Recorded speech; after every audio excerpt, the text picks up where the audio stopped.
Vous savez, au niveau du département, nous avons 3 actes. Et dans le cadre des 3 axes, nous continuons à mener des activités. Et dans ce cadre-là, dans l'axe numéro 1, jeunesse citoyenne, jeunesse et citoyenneté face au Barané Dioro, nous pouvons noter l'organisation du sommet des adolescents et des jeunes de l'AIS. Ce sommet fait suite au forum de la jeunesse de l'AIS qui s'est tenu à Niamey. Donc, à la suite, nous avons eu le sommet des adolescents ici. Ce sommet a permis d'avoir certaines recommandations liées aux activités de la jeunesse. Ce sommet a été fait avec le Conseil national de la jeunesse ici et tous les autres conseils nationaux de la jeunesse dans les autres pays. Donc l'idée, c'était d'instaurer un cadre de dialogue et d'échange, mais également savoir quelles sont les activités à mettre en œuvre dans le cadre de l'AIS qui impliquerait les jeunes. Ensuite, nous avons eu le programme à l'école de la citoyenneté. C'est la 4e édition. Cette édition a été vraiment une édition inédite dans la mesure où les autres éditions rassemblaient les représentants des régions, des jeunes des régions et ceux du district de Bamako.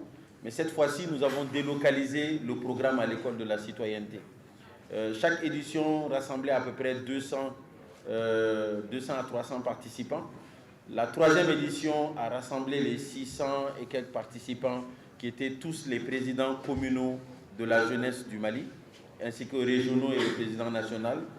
Mais cette fois-ci, sur instruction du président de la transition, nous avons délocalisé le programme. Donc le programme à l'école de la citoyenneté s'est tenu dans 7 régions en même temps et le district de Bamako. Donc au lieu d'avoir 200 participants, nous avons eu 1800 participants pour cette seule 4e édition, ce qui a été vraiment remarquable à ce niveau-là. Et nous avons également eu la participation de la diaspora. Parce que les premières éditions, à chaque fin d'édition, nous avons eu des appels qui venaient d'un peu partout pour dire que les questions de citoyenneté, de valeurs, de tradition, impliquent également les jeunes de la diaspora. Et certains membres de la diaspora qui avaient leurs enfants avaient besoin d'envoyer leurs enfants pour mieux connaître leur pays, leur histoire. Et c'est pour cela, cette fois-ci, nous avons eu une grosse représentation de la diaspora, des jeunes de la diaspora malienne, mais également, sur instruction du président, des jeunes de l'AIS, des autres pays de l'AIS, du Burkina et du Niger, qui sont également venus en grand nombre. Donc ça a été vraiment une très très belle édition cette année. À la suite de cela, au niveau du service national des jeunes, nous avons eu le conseil d'administration. Dans le cadre du village des opportunités, vous savez, nous sommes dans une période hivernale. L'année dernière, nous avons eu de gros défis à relever sur cette question-là. Donc cette année, les membres du conseil régional de la jeunesse de Bougouni, de Bougouni et à Yanfolila, ont rassemblé les détenteurs des permis au niveau des zones aurifères, mais également toutes les parties prenantes qui pourraient être impliquées sur les activités minières, afin qu'il y ait une grande discussion pour savoir quelles sont les recommandations à prendre. Vous savez, dans les zones minières, il y a énormément de défis, de problèmes également qui existent, surtout au niveau des populations. Donc c'était de trouver un moyen de régler ce problème-là. Donc j'étais en coprésidence avec Madame le ministre de l'Environnement. Je pense que ça a été un très bel événement qui s'est déroulé, qui a abouti à des recommandations qui ont été transmises au niveau de la Direction nationale de la jeunesse. Nous espérons pouvoir accompagner certaines de ces recommandations avec le ministère de l'Environnement. Dans le cadre du sport, nous sommes vraiment très chanceux ce mois-ci, parce qu'il y a l'équipe Afro-Basket qui, je crois que vous êtes tous en train de suivre, mais nous avons une très très très belle équipe senior. Et cette année, nous avons, comme toutes les phases désormais de nos sorties, nous avons des ambitions. Et je pense que notre équipe est très très bien placée au niveau de l'Afro-Basket pour essayer de relever le défi, Inch'Allah. Donc, En tout cas, la course est toujours en cours. Nous sommes qualifiés pour les quarts de finale. Et ça, c'est une très belle victoire. 2 sorties, 2 victoires. Et je pense que les dames sont en pleine forme. Et nous prions pour elles pour que la suite puisse bien se passer. L'autre chose, c'est qu'il y a eu le championnat d'Afrique de bras de fer. Le Mali est champion d'Afrique de bras de fer, mais nous ne sommes pas limités à cela. Nous avons raflé 19 médailles, dont 15 médailles d'or. Et ce qui est quand même extraordinaire. Et pour vous dire, dans le cadre du bras de fer, il y a la particularité là-bas, c'est main droite, main gauche.